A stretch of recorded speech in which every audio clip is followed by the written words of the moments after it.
The year was 2015. Jeremy punched a producer. A bald guy went around punching everybody. I wanted to punch whoever created this picture.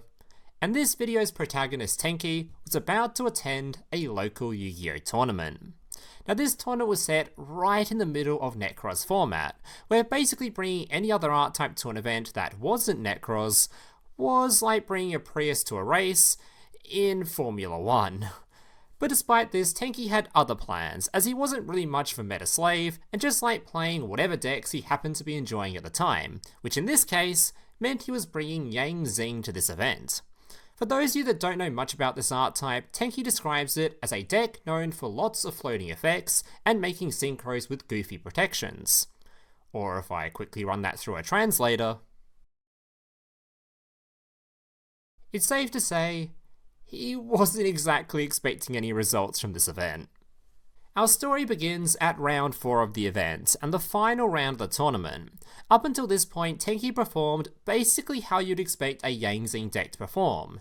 He managed to take one match, but unfortunately lost the other two. At this point, despite not being able to top, he was just playing out the final round for a bit of fun, to see if he could at least break even, and for a little bit of extra incentive, his friends told him that if he won his final game, he could come with them to Nationals during the following week. Tenki sat down at his table and briefly sifted through his cards as he waited for his opponent. A few moments pass and Tenki hears someone sit down in the chair across from him, so he placed his cards down and raised his head to greet them.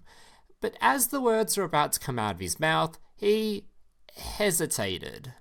The man sitting across from him was a very shady character, probably about 3 times his age, who had built up a bit of a negative reputation in the area. He was known for getting involved with stuff that wasn't very legal, and hanging out with some very dodgy individuals. Most notably, people that were in the business of, well, Breaking Bad. So after trying his best to give a greeting, both players got ready to begin their match. His opponent was playing Light Swan, an R-type known for essentially dumping large portions of its deck straight to the graveyard, in order to use various different effects from the graveyard. Now, although this deck was also not considered top tier, it was certainly a large upgrade over playing Yang Zing, and this quickly became quite apparent during their match, with Tenki getting absolutely dominated with Light Swan monsters and effects. Thankfully though, Yang Zing did have one decent quality about them: their ability to float. What this term basically means for you non-Yu-Gi-Oh players is whenever one of their monsters is destroyed, it would simply be able to float into, or basically just summon, another monster straight from the deck to replace it. So although Tenki was getting absolutely pounded, he did manage at the very least to keep some resources on the field to use during his turn.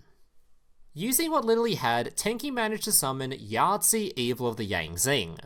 Now this card by itself wasn't exactly very impressive, as the only thing of note on this card was that it was immune to being targeted by his opponent's card effects. But because this card was summoned using the Light, Water, Wind, and Earth Yang Zing, it was granted a bunch of extra protections from those cards. Yahtzee was immune to targeting, spell and trap effects, and could not be destroyed by battle. Keep this in mind. Tenki began explaining to his opponent exactly what he had just summoned, and what its immunities were. But the more he spoke, the more his opponent's emotions started changing, to look more and more visibly irritated. Once he was done explaining, Tenki simply just passed the turn. His opponent drew a card for turn, and then immediately without skipping a beat, just slammed his deck's boss monster straight onto the field. Judgment Dragon. Tenki's heart sank a little, as Judgment Dragon was the perfect out to his boss monster. Judgment Dragon's effect is a non-once per turn effect that allows you to pay 1000 life points to destroy all other cards on the field. And remember, all Yahtzee is immune to was targeting, spell and trap effects, and being destroyed by battle. This was a non-targeting destruction effect, which meant it completely bypassed all of that. Tenki was completely screwed. Your turn. Huh? Did he just say, Your turn? Tenki looked up to see his opponent now with an incredibly screwed up face, muttering a bunch of words under his breath. Something about, this card's broken or bullshit, and a bunch of curse words that will get this video demonetized if I repeated them. Turns out he had not listened to what Tenki had said at all, and had no idea that the Judgment Dragon could have simply deleted his boss. Now there was just one small problem. Yahtzee only had 2600 attack, and Judgment Dragon had 3000. So although his opponent had passed, there was absolutely no way for Tenki to remove the boss monster. All he could do was simply pass the turn back again and pray. His opponent draws for turn, and once again, reluctantly to Tenki's complete surprise, moved straight to the end phase. Now remember how I said Lightsworn liked to send cards from deck to grave? Well, Judgment Dragon was no different. During each end phase, Judgment Dragon also sends the top 4 cards of your deck to the graveyard, which is normally a good thing, but in this case, was absolutely about to backfire. This continuous passing back and forth continued for another 3 turn cycles, each time his opponent having to dump more and more of his deck to the graveyard. At this point, being one of the very few games remaining of the day, this duel had actually garnered quite a crowd, all of which standing in complete silence, with various different expressions on their faces.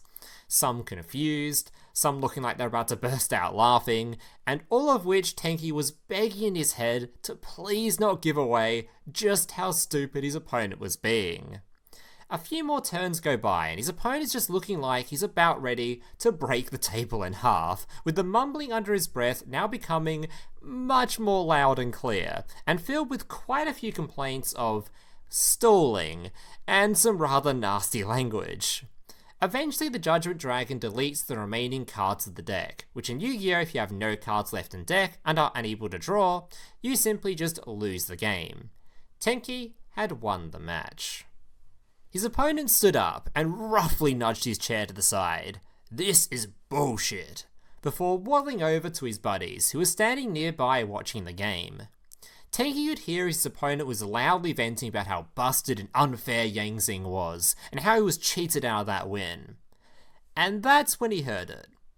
"Bro, you had the out on the field. That card wasn't even immune to destruction effects." At this moment, Tenki watched his opponent's face slowly lit up a colour that would even make Rudolph jealous, as all of his friends began laughing around him. Then he turned directly towards Tenki, giving him one hell of an obvious death glare. Shit. Tenki quickly got up and got the hell out of the store. A week went by and Tenki, as promised, went to nationals with his friends, which also meant skipping locals that week. For those curious, he got completely shit on going 2-8 or something, but he did get to eat a bucket of M&Ms, so overall, a pretty good time. But whilst at nationals, he received a phone call.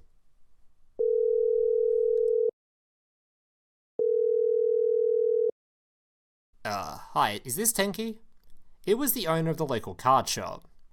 Yeah, that shady guy is back again, and it looks like he brought a few not so nice looking individuals, and he's asking about what time you normally arrive. Maybe skip out on locals this week. Turns out his opponent got so butthurt from the previous duel that he gathered a large group of guys to come and teach him a lesson. Yeah. Tenki decided it was best to maybe take a bit of an extended break from locals for a while.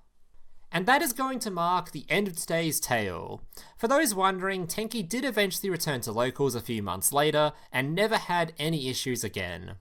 Thank you so much, Tenki, for sharing your story in the comment section of one of my previous videos. And as per usual, if you too have a story or tale from your time playing Yu-Gi-Oh! And would like to have it recreated in this series, feel free to write it down in the comments down below. Just make sure to leave enough context and detail so I can turn it into a full video. If you enjoyed this video, please make sure to leave a like and consider subscribing to the channel. And if you'd like to see more stories just like this one, I've created a full playlist of this series, which I'll leave at the top of the description, or you can click that little card on screen now. Thank you guys for watching, and I hope to see you in the next one. Laters.